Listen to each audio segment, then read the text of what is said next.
The captain's scream, sharp and sudden, cut through the silence of the cabin like a knife. "Are there any fighter pilots on board?" His voice trembled with fear. In seat number 14, the woman who had been sleeping instantly opened her eyes. No one was aware that she boasted 6 confirmed kills to her credit. No one knew that she commanded a fighter squadron.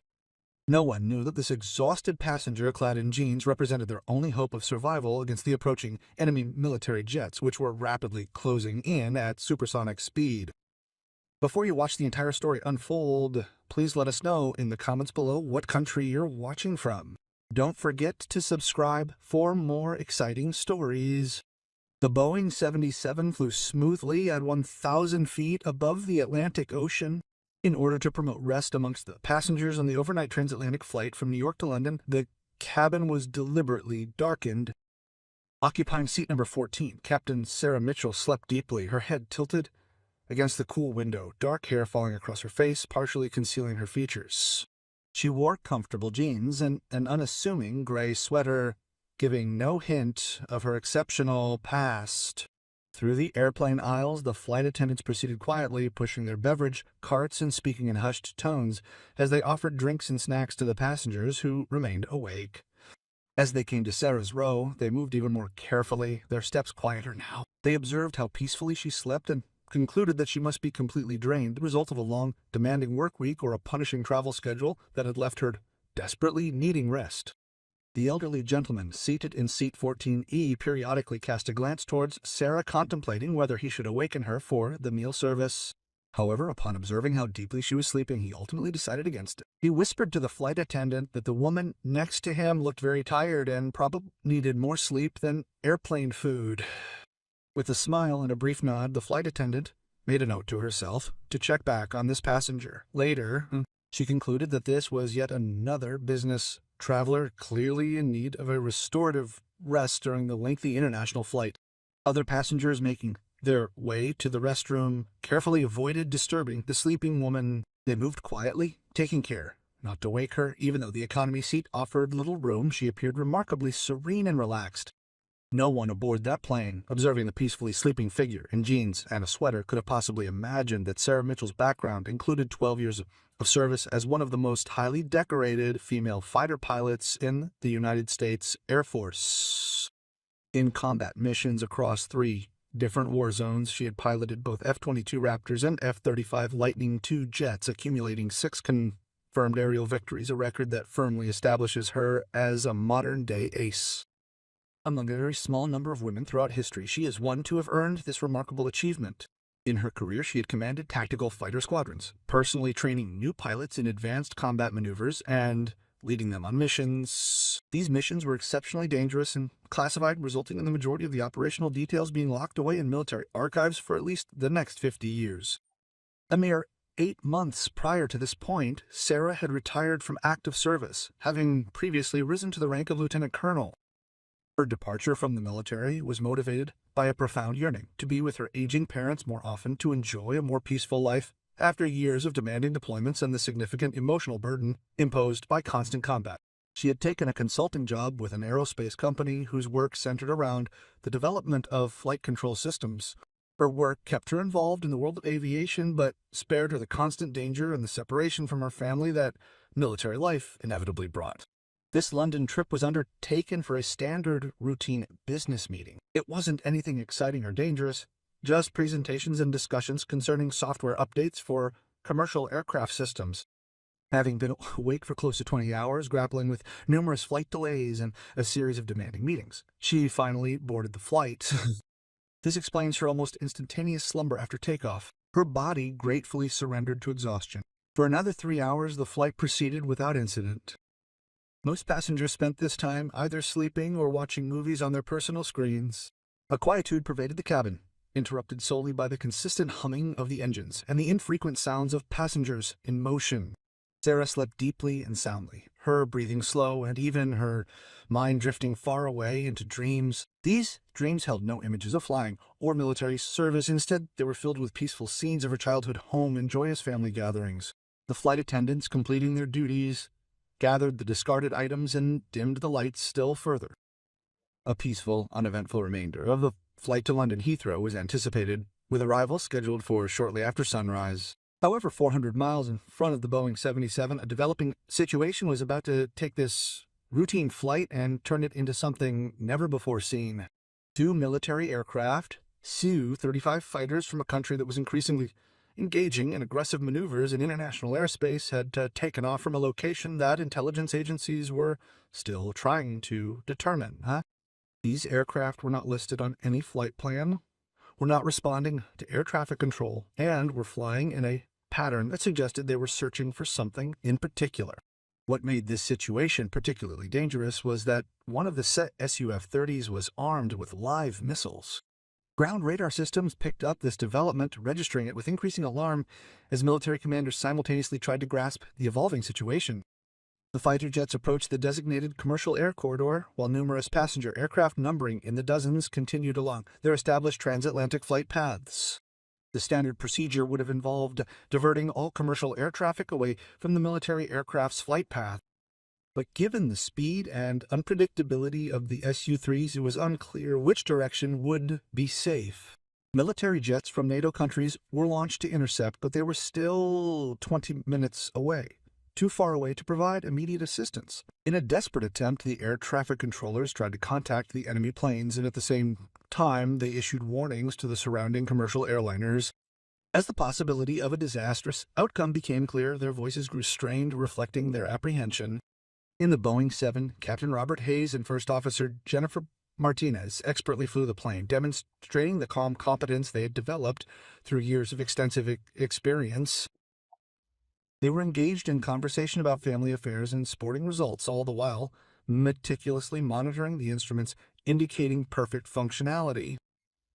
Although their aircraft wasn't the closest to the military jets, its presence in the same airspace at a proximity sufficient to be affected meant the developing situation posed a potential risk to them should anything go wrong. Upon receipt of the first urgent message from air traffic control, Captain Hayes' immediate assumption was that it concerned a routine weather report or a request for a slight adjustment to the flight path. There's simply nothing to worry about regarding a flight that's been completely smooth until now. But the air traffic controller's voice sounded different, tense and urgent. He used words that made both pilots sit up and take notice. There were unidentified military aircraft nearby, the pilot stated, explaining that their unpredictable actions and failure to answer radio calls were concerning. All civilian aircraft had to prepare themselves for emergency maneuvers should the situation deteriorate.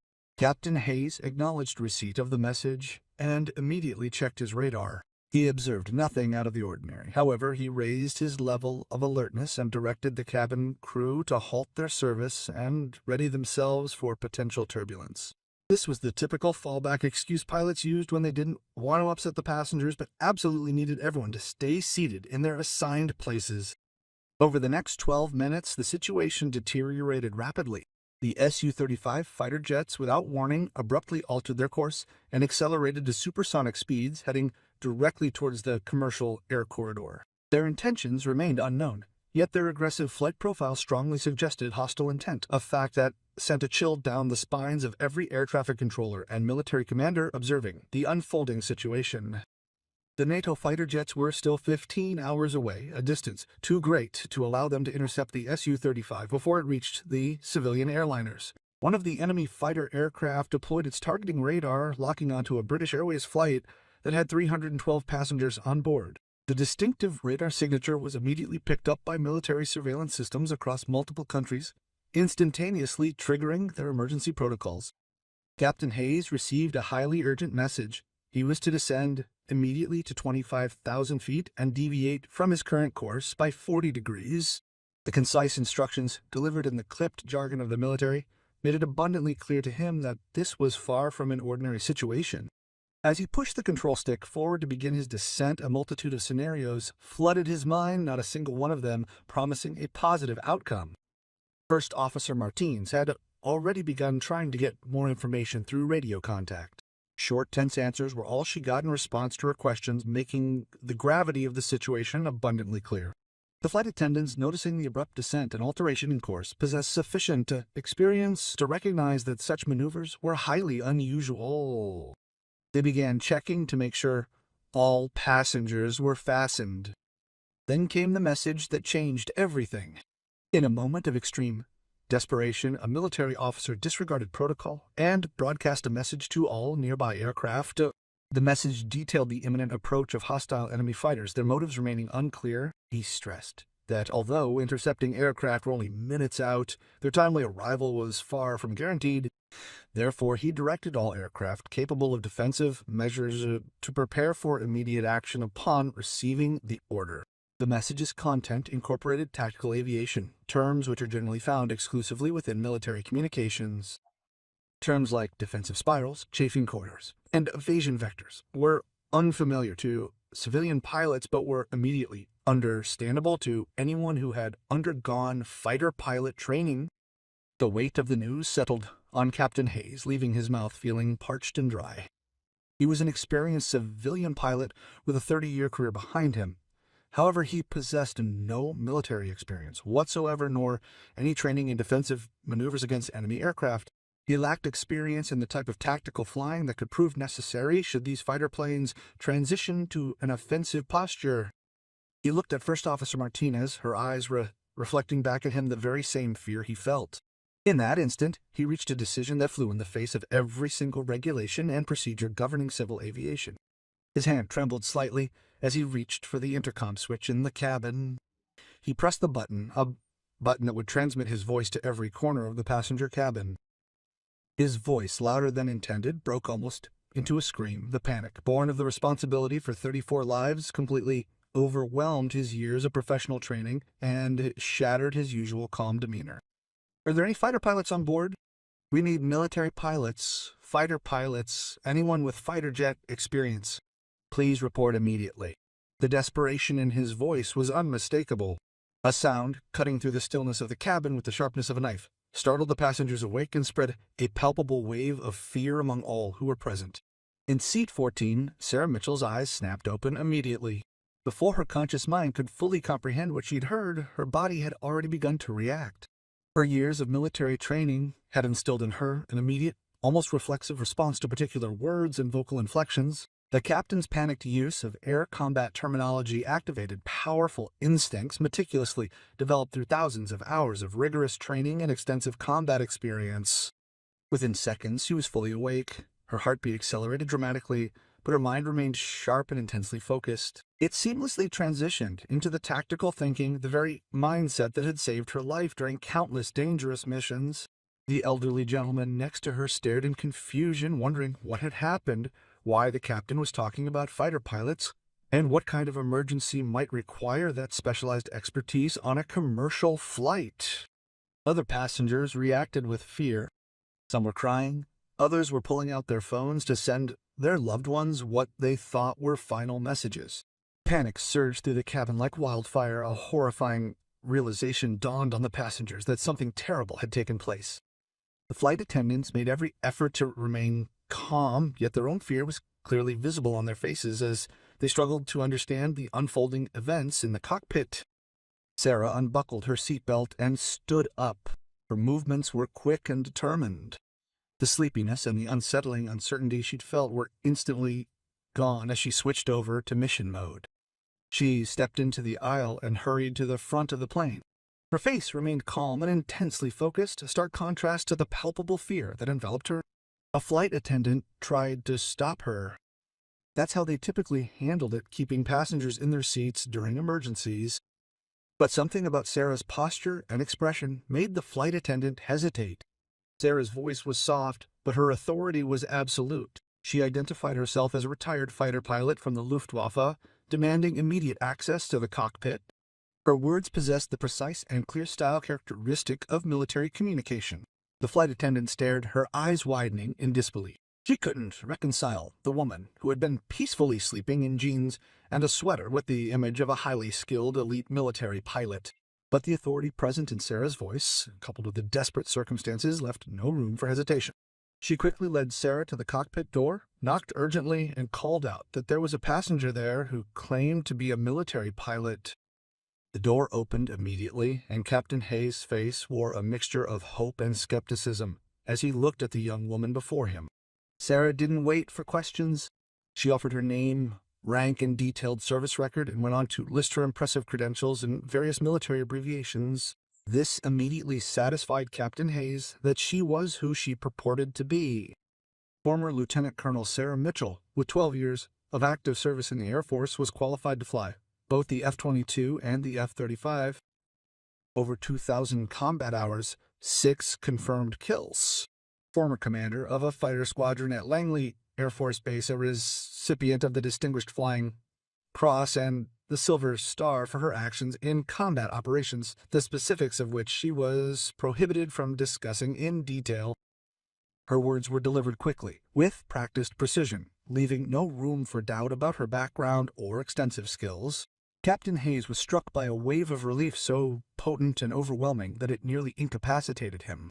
He provided a concise yet detailed explanation of the situation, specifying the enemy fighter jets closing in at high speed, the radar's confirmed lock-on to nearby aircraft, the shrinking number of minutes remaining before a possible engagement, and the significant distance separating the NATO aircraft, preventing them from offering immediate aid. Sarah listened with intense focus, her mind already processing tactical options and meticulously evaluating the restricted defensive possibilities presented by a standard commercial airliner and aircraft fundamentally unsuitable for combat or evasive maneuvers. She asked a series of rapid-fire questions concerning the aircraft's performance characteristics, its weight, fuel capacity, altitude performance parameters, and communications equipment, her thoughts outpacing Captain Hayes' ability to give complete and detailed answers. She requested access to the radar screen and radio so she could get a clear picture of the tactical situation and establish communication with the military air traffic controllers who would be monitoring everything. Captain Hayes, recognizing Sarah's vastly superior expertise to both his own and Martinez's, relinquished his position without delay. The crisis, which required skills only a fighter pilot could possess, rendered his pride and his usual strict adherence to regulations irrelevant. Sarah settled into the captain's seat and began analyzing the radar display. Her gaze darted swiftly across the screen, rapidly forming a detailed mental picture of the tactical situation at hand. A mere 8 minutes remained before the enemy's fighter planes arrived, their high rate of approach leaving little room for defensive actions to be put into effect. She reached for the radio and transmitted on the military emergency frequency, identifying herself with her call sign and requesting tactical information. Her voice projected calm professionalism. Her expert use of technical terminology instantly confirmed her identity to the military controllers receiving the message as a trained fighter pilot. The response arrived instantly, clearly showing a relief that was only just held back. She received a brief update from the military controller on the overall situation. He confirmed that 2 Su-35 fighter jets were approaching with hostile intent. One aircraft had its targeting radar locked on a commercial airliner flight. With the NATO interceptor aircraft still 12 minutes away, the danger zone already contained 4 commercial airliners. Her own plane was among them. The pilot inquired if she had the ability to coordinate defensive maneuvers for the commercial planes in the immediate vicinity in order to gain some time while waiting for the arrival of the military interceptor aircraft.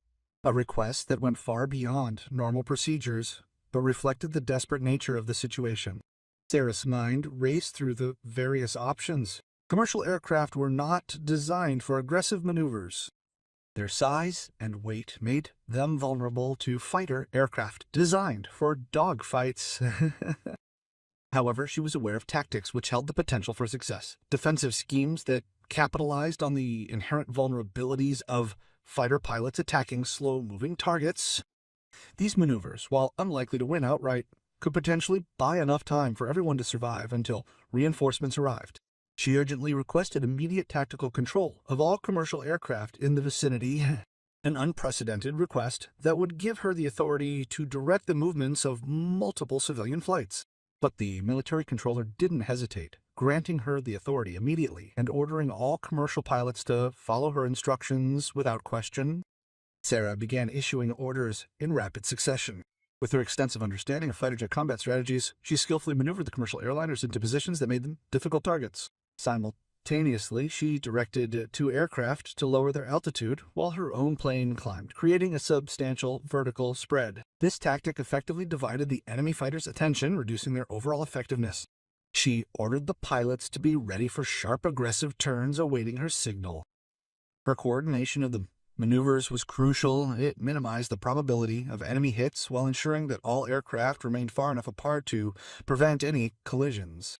Her voice remained calm and steady as she issued these orders. Drawing on her extensive combat experience, she preserved her calm demeanor, unlike other pilots who were battling intense fear and disorientation. The passengers in Sarah's plane could hear snippets of radio communication through the cockpit door and understood that the sleeping woman in seat 14F was now directing multiple aircraft through some sort of military emergency. Her voice, calm and authoritative, was in sharp contrast to the growing fear that was spreading throughout the cabin. The flight attendants were doing their best to reassure the passengers, but everyone could feel the tension, the awareness that something unprecedented was happening, that their lives depended on a woman most of them had barely noticed before. Hostile fighter aircraft were detected on the radar. They were moving at an unbelievably fast rate. The trajectory of their flight path revealed a direct approach towards the group of airliners. With clinical composure, Sarah watched their approach, her mind a whirlwind of calculations, angles, speeds, the precise trajectories of their flight. She timed her defensive maneuvers to exploit those fleeting moments when the fighter jets would find it difficult to sustain their radar signals. During simulation exercises, she'd faced off against Su-35 aircraft, gaining a thorough understanding of their strengths and weaknesses. She knew exactly how their pilots would handle the pursuit of slower targets.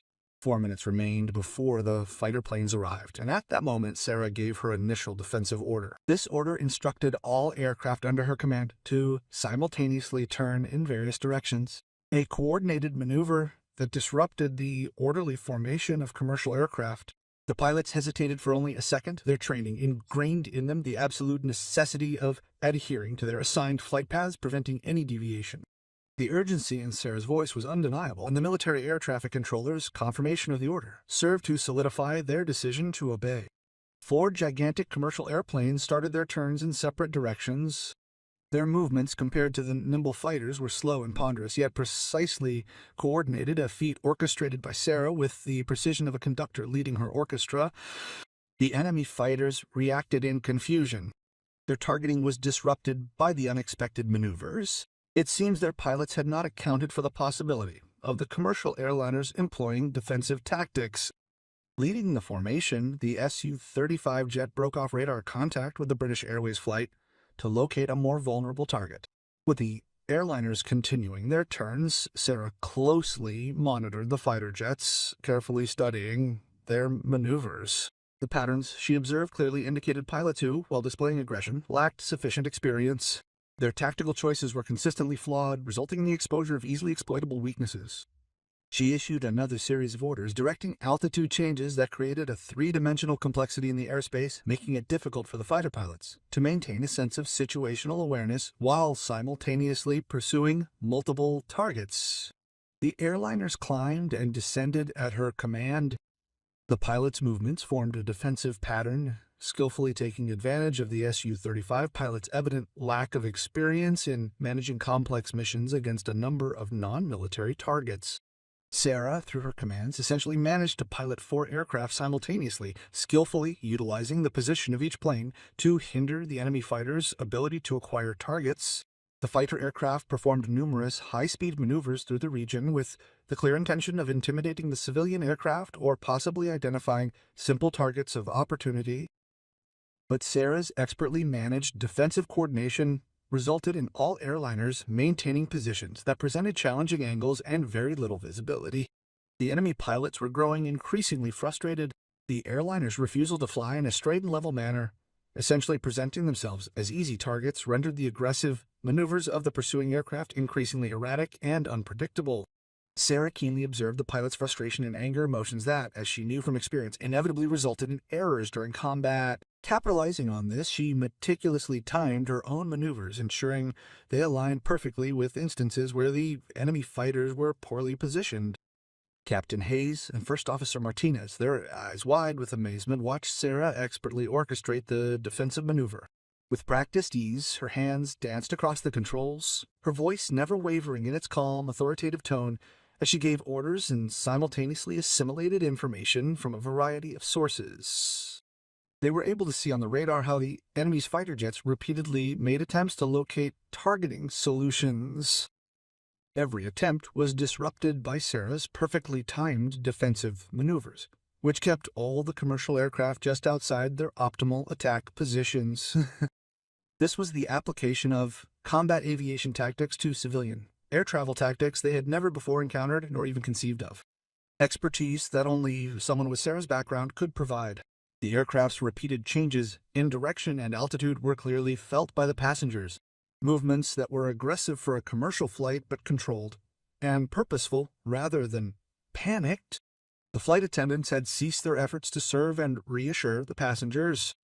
Instead of jumping, they fastened themselves to their jump benches, gripping them tightly as the plane performed daring maneuvers that stretched the safety margins to their limits but stayed firmly within the technical specifications.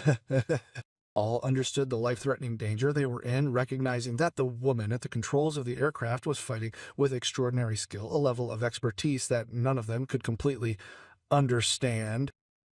After 6 minutes, the hostile actions of the fighter jets underwent a sudden alteration. The leading Su-35 broke away from the passenger airliner, subsequently accelerating to achieve supersonic speed. Its wingmen followed closely behind. Both jets left the area at maximum speed. For a moment, Sarah paused, considering whether they had simply given up, frustrated by their repeated failure to successfully target the maneuvering airliner. Then a burst of static gave way to the urgent, excited voice of the military air controller. His message was clear. The NATO fighter jets had arrived earlier than predicted, bearing down at high speed and equipped with live ammunition. The Su-35 pilots detected their presence and, demonstrating shrewd tactical awareness, wisely chose to retreat rather than risk a confrontation with these specialized air superiority fighters. Sarah continued in her defensive posture for another 2 minutes until the military controller gave the official confirmation. He confirmed the complete withdrawal of enemy fighters from the area, stating that they were being escorted back to base by NATO fighter aircraft. This ensured that no further aggressive actions could take place. Only after that moment did Sarah slowly let the breath leave her body, the tension gradually fading as the immediate danger had passed. The airliners under her command received their final instructions, returned to their assigned flight paths and altitudes. With that, she conveyed her deep appreciation to the pilots, thanking them for their trust and cooperation during the critical emergency. Captain Hayes reached out and shook Sarah's hand. His grip was firm. His eyes revealed a depth of emotion that he was unable to articulate. She had rescued her aircraft and 3 other passenger planes, with over 1,000 people on board in total. Her success was due to her unique expertise, a level of specialized knowledge unavailable to typical airline pilots, and her ability to remain calm and tactical in a crisis where many would have panicked. Overcome with relief, First Officer Martins wept openly, struggling to fully comprehend the gravity of what had just transpired. The nearness of the catastrophe was almost too much to bear. How incredibly lucky they were to discover that a sleeping passenger was in fact the very person the expert they required. Sarah got up from the captain's seat, beginning the process of returning to her own seat and handing control of his plane back to Captain Hayes. But he restrained her, firmly insisting that she stay in the cockpit for the duration of the flight, because he required her specialized knowledge should the situation unfortunately repeat itself. In reality, however, he simply wanted to talk to her, to understand who she was and how she was able to remain so calm. Sarah acquiesced and found herself a place in the jump seat behind the pilot. As the crisis subsided, the fading effects of the adrenaline became apparent. In her body, the exhaustion she'd fought off returned with full force. The military controller contacted them again via radio, requesting a comprehensive report following their landing. He informed Sarah that her actions would be carefully documented and then rigorously analyzed as a case study, focusing on defensive tactics employed with commercial aircraft and unprecedented approach in the context of a live emergency.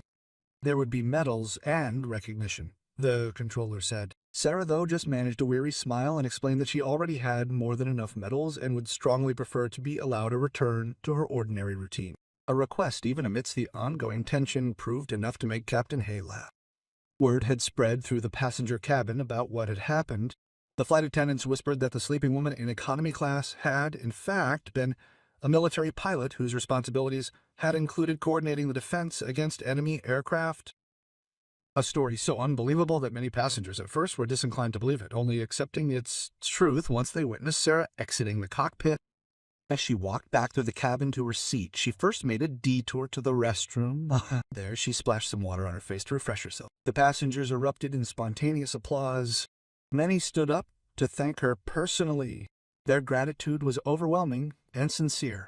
The elderly gentleman in seat 14E stared at Sarah in complete amazement as she returned to her seat. He found it impossible to reconcile the image of the woman who had been sleeping so peacefully with the reality of the battle-hardened fighter pilot who had just saved her life. He put the question to her directly. Was she in fact a member of the Air Force? Had she actually flown fighter jets? And was it true that she had downed enemy aircraft in active combat? Sarah responded to his questions with politeness, but her answers were brief. The attention made her uneasy, and she endeavored to make clear that she had simply acted in accordance with her training and that any other combat pilot would have done precisely the same. The truth, however, that Sarah remained silent about was that very few individuals possessed her particular blend of skills and extensive combat experience. This included thousands of hours of rigorous training in combat operations, enabling her to remain calm under intense pressure and think strategically when others would inevitably panic. For years she had diligently developed these specialized skills, willingly sacrificing a conventional life to serve in the military. She understood that danger and frequent deployments were the unavoidable cost of possessing expertise that might lie dormant only to be urgently needed at the most critical juncture. The fact that she happened to be on this particular flight at this particular moment directly resulted in the saving of lives, a situation that was very easily capable of escalating into a complete catastrophe. The rest of the flight to London was quiet. Due to their profound emotional exhaustion, most passengers were unable to do anything more than sit quietly or sleep restlessly. Sarah tried to rest, but found it difficult. She replayed the mission in her head again and again, meticulously analyzing each of her decisions and wondering if alternative, perhaps more effective, tactics might have been available to her. This constant self-assessment and tactical analysis, a routine practice for fighter pilots following missions aimed at continuous improvement. Yet it felt strangely out of place when applied to a commercial flight where the definition of success was simply, and without fanfare, a safe arrival on the ground. When their plane finally landed at Heathrow Airport, a line of emergency vehicles was waiting on the tarmac, a standard procedure following a serious incident, although thankfully their services were not required. The aircraft was met immediately by military officials, who promptly requested Sarah's presence for a necessary debriefing. They treated her with the dignity and respect rightfully afforded to someone of her exceptional caliber following such an extraordinary feat. She devoted 4 hours to answering numerous questions, detailing her tactical strategies, providing a comprehensive explanation of her decision-making process, and collaborating with military analysts to explore potential future defense mechanisms for protecting civilian aircraft from attacks by enemy fighter jets. Within hours, the story was in the international news. The incredible coincidence of a highly decorated fighter pilot being present on the exact flight at the exact opportune moment was splashed across the headlines. There was speculation about fate, destiny, and impossible luck. At the request of the Air Force, Sarah gave a brief interview explaining that she had simply done her job and that any trained fighter pilot would have reacted similarly. By doing so, she deflected attention from herself and focused it on the brave airline pilots who, having placed their trust in her sound judgment, had executed her commands without a moment's delay. Confidentially, in quiet conversations with experienced military commanders knowledgeable about fighter jets, Sarah acknowledged the terrifying proximity of the situation to utter failure. She highlighted how incredibly many small factors had to cooperate perfectly to make the defensive strategy work, emphasizing the fragility of the success achieved despite her strenuous efforts and careful planning. She had bought herself time until NATO fighter planes arrived. What if those fighter jets had arrived only a few minutes later, if the enemy pilots had possessed greater experience or a more aggressive disposition, or if the airliners hadn't reacted swiftly to her commands? The outcome might have been tragically different, a far more devastating result. Following their shared ordeal, the passengers of her flight remained in contact, establishing a group that convened annually to remember their rescue. They regularly invited Sarah to participate in the event, but she came only occasionally, preferring to file the incident away in her memory as just another mission rather than something demanding constant recognition. Following her commands, the pilots sent letters of profound gratitude. These letters eloquently described the impact of her calm voice and the clarity of her instructions, emphasizing how they had fostered their confidence and their judgment even under such dreadful conditions. Following the decline in media interest, Sarah went back to her consulting work, relieved to have a sense of normalcy restored to her life. Yet she observed a change in the demeanor of her colleagues and clients, a respectful distance that occasionally proved unsettling. The respectful treatment, though well-intentioned, felt somewhat. She had sought neither fame nor recognition. Her only desire was to offer assistance in a perilous situation. However, her actions had undeniably propelled her into the public eye, making her a potent symbol of unexpected heroism and the undeniable worth of military training in the context of civilian emergencies. Sometimes, in the stillness of late nights plagued by insomnia, Sarah would dwell on the details of that flight, the captain's terrified yell that startled her awake, the almost instantaneous decision she made to announce her presence and take the controls, and the subsequent minutes of precise tactical flying that were the ultimate determinant of their survival or demise. She found herself questioning the hostile pilot's motives and whether appropriate action had been taken regarding their aggressive actions. The passengers who had entrusted their lives to her, despite never having heard her name, filled her thoughts. She considered the staggering responsibility associated with her specialized knowledge, a skill set capable of saving or condemning hundreds. Primarily, however, her thoughts were consumed by the unusual convergence of luck and prior planning that had placed her on that precise flight. If she had taken another flight, she would have stayed awake instead of falling asleep. Everything would have played out differently if only the enemy's combat aircraft had approached from a different direction or arrived at a different moment. All these factors, however, unexpectedly coincided perfectly, presenting a trained fighter pilot with the opportunity to leverage her years of hard-earned combat experience in safeguarding a commercial passenger jet during a completely unforeseen and impossible-to-plan-for crisis. The incident resulted in a significant shift in how the military and civil aviation sectors coordinated their defensive measures. Consequently, new protocols and extensive training programs were established. These programs specifically address and prepare for the possibility that commercial aircraft may be required to perform evasive actions to counter potential enemy threats. Sarah was invited to participate in the development of these programs and to share her knowledge in order to prepare other pilots for situations similar to the ones she had personally experienced. She gave her consent, recognizing that her one-of-a-kind experience could lead to improvements in the safety of future flights. However, she secretly harbored a hope that these defensive tactics would never, in reality, be required again. Years later, when Sarah was finally ready to speak more openly about her military service, she described that transatlantic flight as one of the most difficult missions of her career. Although the engagement was short, lasting only minutes in contrast to the hours typically spent on combat missions, the intense pressure to protect a large civilian population, coupled with severely limited defensive options and the complex task of coordinating several aircraft simultaneously while simultaneously battling exhaustion and fear, created a situation that demanded the absolute peak of her capabilities. But the mission also served as the ultimate testament to the indispensable nature of rigorous fighter pilot training. It showcased the significant return on the investment of years spent preparing for scenarios considered unlikely, underscoring how the expertise developed through dedicated service and considerable self-sacrifice proved to be an invaluable asset during critical junctures. Asleep in her seat, the woman had been in a state of readiness when called upon. Because of her extensive training and significant experience, she was able to react effectively when Captain Haig called for fighter pilots. A terrified cabin full of passengers required someone to believe in and trust implicitly. She proved to be exactly the person for whom they had a critical need, arriving precisely at the crucial moment. The simple reality of it all, those years dedicated to military service, encompassing all the sacrifices, the ever-present dangers, and the multitude of missions, gave them a meaning that medals and awards could never truly replicate.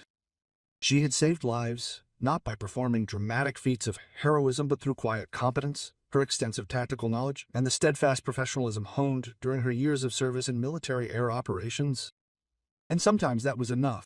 3 months after the incident, Sarah received an unexpected call from the Pentagon. She was to have a personal meeting with a high-ranking officer from the Air Force. It's not for another debriefing or a medal presentation, it's for a reason entirely different from those. On a cold November morning, she flew into Washington, D.C., wondering what could possibly be so important that it warranted a face-to-face meeting with one of the military's most senior officers. General Patricia Morrison met Sarah in a private office. Her expression was serious but warm. The general explained that the incident over the Atlantic had revealed a critical and previously unrecognized gap in aviation security, a gap that no one had properly considered. Each day saw thousands of commercial flights taking off and landing. Security protocols, while rigorously implemented to prevent hijackings and in-flight terrorist attacks, demonstrably overlooked the significant risk posed by external threats originating from the air. The incident with the hostile Zu-35 fighter jet served as a stark wake-up call demonstrating the vulnerability of commercial aviation in ways that existing protocols and security measures were demonstrably inadequate to address. It was a unique position in aviation that the general offered Sarah, a role that existed in neither the military nor the commercial sphere. She was destined to head a new program, Commercial Aviation Tactical Defense, CATD, whose mission was the creation and implementation of comprehensive defense strategies to protect commercial passenger aircraft from the threat of hostile aerial attacks. The program's components involved a comprehensive training initiative for commercial pilots in basic defensive flight maneuvers, the creation of effective communication protocols linking military and civilian air traffic control, the development of a rapid response capability for in-flight emergencies, and of paramount importance, the identification and recruitment of retired military pilots to provide tactical guidance on high-risk air routes. Sarah listened intently and carefully considered the proposal, fully grasping its significance. However, she remained unsure about returning to military service even within this civilian-focused role. To escape the constant stress and the ever-present danger inherent in active duty, she left. Her aim was to establish a normal life where she would no longer have to bear the daily crushing weight of life or death decisions. Upon hearing General Morrison's detailed explanation of the program's mission and understanding how her unique skills could safeguard millions of air passengers each year, Sarah experienced a powerful resurgence of the sense of duty and purpose that had always been so central to her military career. She requested a period of reflection, a chance to return home and deliberate upon the ramifications of accepting the offer for her life and future well-being. Although supportive, her parents worried deeply, understanding the heavy demands the military had already imposed on their daughter. Furthermore, her colleagues in aviation consulting voiced strong warnings that accepting the position could severely compromise her promising civilian career. Sarah couldn't escape the haunting memory of the terrified passengers, their frightened expressions seared into her mind. She couldn't forget the sound of Captain Hayes' voice breaking under the weight of fear and the stark realization that hundreds had survived solely because she, by a stroke of luck, possessed the right skills and was on that flight at that critical juncture. 2 weeks later, Sarah accepted the position and began building the CATD program from the ground up. She carefully assembled a team comprised of retired fighter pilots, specialists in transport aircraft, and experts in air traffic control. She brought together individuals possessing expertise in both military tactical operations and the intricacies of commercial aviation. Working 18-hour days, their efforts involved the meticulous development of training programs. This included extensive testing of defensive maneuvers using commercial aircraft to ascertain the limits of safe operation. Furthermore, they built communication systems designed to provide instantaneous links between civilian pilots and military tactical controllers in emergency scenarios. The work was challenging in an entirely new way. In both the military and civilian aviation sectors, Sarah encountered substantial bureaucratic hurdles requiring her to convince doubtful officials that the program was not only necessary but also practical and achievable. Airlines demonstrated an initial reluctance driven by apprehension regarding the substantial financial implications and the risk of a widespread panic among passengers if the defensive measures were publicly unveiled. Some commercial airline pilots pushed back against the suggestion that they required military-style training to safely carry out their professional responsibilities. Despite opposition, Sarah remained firm, citing the Atlantic incident as irrefutable evidence demonstrating a clear and present threat, thus making preparations absolutely essential. 6 months into the program, they conducted the first large-scale training exercise involving 12 commercial aircraft coordinating defensive maneuvers against simulated enemy aircraft. The exercise highlighted a number of significant problems and operational limitations. Despite this, it also showed that given the proper training, pilots of commercial airliners were able to successfully learn and perform fundamental defensive maneuvers. Sarah refined the program, incorporating the lessons learned from previous tests. She focused specifically on straightforward maneuvers readily achievable by any commercial airliner, ensuring that the execution didn't necessitate the specialized skills of a fighter pilot. Throughout this time, Sarah was also pursuing investigations into other incidents involving encounters between commercial aircraft and military fighter jets or unidentified aerial threats. She discovered that these types of meetings were significantly more prevalent than the general public understood. While most incidents were de-escalated successfully, a few came dangerously close to resulting in a major catastrophe. There was a case where a cargo aircraft was approached by military fighter jets while flying over the South China Sea. The approach was made at an extremely close range. The pilots described the experience as terrifying, emphasizing the sheer lack of training or instruction they had received regarding the handling of enemy aircraft. 5 years after the incident over the Atlantic, Sarah flew again as a passenger, this time on a routine flight to visit her parents in California. She comfortably settled into her seat, preparing herself for a calm and smooth flight. Sarah, anticipating a few hours of calm and relaxation, found complete peace of mind as the airplane took off and reached its cruising altitude. This sense of calm was a direct result of her trust in the comprehensive CATD training the pilots had undertaken and the certainty that her team's work had made air travel noticeably safer. When she drifted off to sleep this time, there were no emergency alerts to disrupt her rest, no enemy fighters in the sky, and no frantic calls demanding her expertise. The flight to its destination was smooth and entirely uneventful, a completely routine experience, exactly as one expects from commercial air travel. But Sarah was aware that, in some part of the world, other pilots were undergoing the demanding CATD training program, learning tactics designed to save lives, and practicing preparedness for potential threats, perhaps, yet threats that demanded absolute readiness. It had been a sleeping passenger, she who awoke to the critical need to save the plane and everyone on board. However, the more vital aspect was her ensuring that future crises would not continue to be contingent upon the extraordinarily improbable occurrence of a fighter pilot's fortuitous presence. She had taken her unique skills and transformed them into a lasting system designed to protect all passengers. This system effectively converted an extraordinary incident into a comprehensive preparedness program, significantly enhancing the resilience of the entire aviation industry. Suspended 7 feet above the ground, Sarah slumbered peacefully, surrounded by fellow passengers who had no inkling of her identity or the magnitude of her accomplishments. She felt a profound sense of quiet satisfaction, knowing that her contributions would leave a lasting legacy extending far beyond the end of her flying career. Asleep by the window, she was no longer a passenger. She had ceased resting during the flight. She was the architect behind a system that had forever altered and revolutionized the landscape of aviation. It serves as evidence of the skill, painstakingly developed through years of combat training, which could then be channeled into providing lasting protection for countless innocent lives. In some instances, heroism was a loud and dramatic affair, a powerful response in critical moments when everything was at stake. But often it was quiet and persistent, a quiet strength cultivated over years of patient, tireless work aimed at preventing future crises from arising. Sarah had accomplished both tasks, and as she slept peacefully on that uneventful flight, she carried the weight of both types of heroism, feeling equal pride and humility in their significance. She understood that both were necessary components in creating a safer world.